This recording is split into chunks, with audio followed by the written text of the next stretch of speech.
Bienvenue à cette nouvelle vidéo faite à partir de la jungle de Bangkok, de la jungle qui se trouve dans le cœur de Bangkok.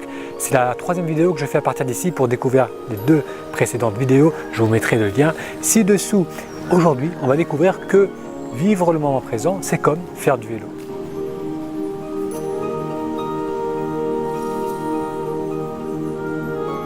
On me demande parfois si maintenant je suis stable, si tout va bien, si globalement j'ai beaucoup moins de stress, beaucoup moins d'insatisfaction dans ma vie. Donc c'est une question qu'on me pose assez régulièrement, surtout les personnes que je n'ai pas vues depuis un certain temps. Et lorsque j'ai réfléchi, ma première réponse est que oui, globalement ça va beaucoup mieux. Mais ensuite, j'ajoute que j'ai encore des moments où je ressens du stress, où je ressens de l'inquiétude, de la peur. Mais ce qui a changé, c'est que je ne nourris plus ces états, je ne nourris plus ces émotions. Vivre le moment présent, c'est comme faire du vélo. Tant qu'on est attentif à ce qui est, tant qu'on est attentif à nos pensées, à nos émotions, à nos ressentis, on a cette lucidité de ne pas plonger complètement dedans. Si on continue à pédaler, on continue à avancer, on ne tombe pas. Dès qu'on s'arrête de pédaler, on s'arrête d'avancer, on risque de tomber. Pareillement, dès que l'on arrête d'être attentif à soi, d'être attentif à ce qui émerge dans le moment présent, on se laisse surprendre par les émotions, par le mal-être. Donc ça m'arrive parfois d'avoir des pensées qui surgissent par rapport au futur, par rapport à certaines situations. Les pensées vont ensuite créer de l'inquiétude, certaines émotions, un certain mal-être.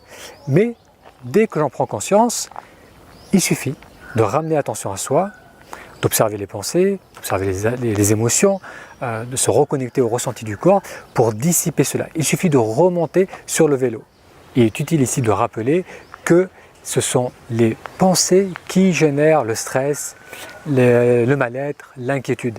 À chaque fois que l'on se projette mentalement ou que l'on ressasse le passé, c'est cela qui génère le mal-être. Ce n'est pas la situation donnée qui intrinsèquement va créer ce mal-être, mais c'est le fait d'y penser, c'est le fait de se projeter, c'est comment vous allez percevoir cette situation.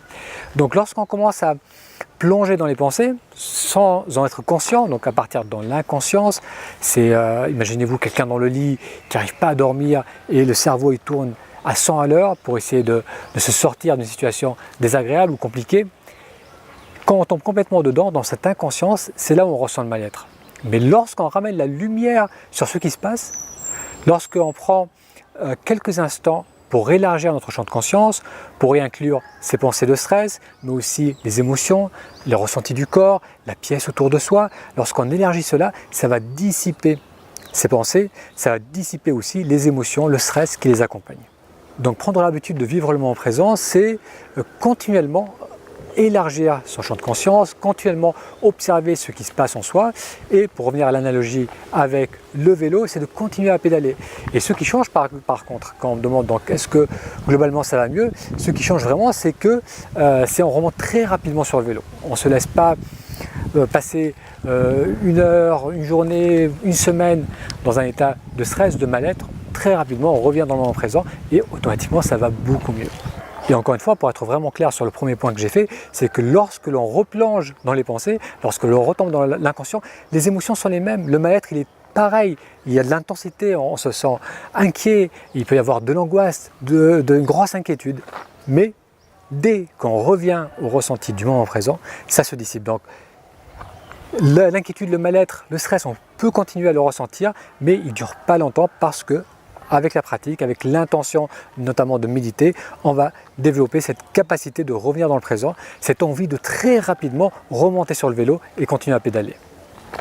Si vous ne méditez pas encore, je vous invite à aller sur ta méditation toutattaché.com pour découvrir comment méditer. Et maintenant, je vais continuer à vous faire découvrir ce poumon de Bangkok, cette petite jungle, cette grande jungle de 10 km² où il fait bon de se ressourcer après la folie de la ville, après le trafic, la pollution et le monde, beaucoup de monde. Il y a des millions d'habitants dans la capitale thaïlandaise, donc ça fait beaucoup de bien de se retrouver ici.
Bon, c'était bien sympa.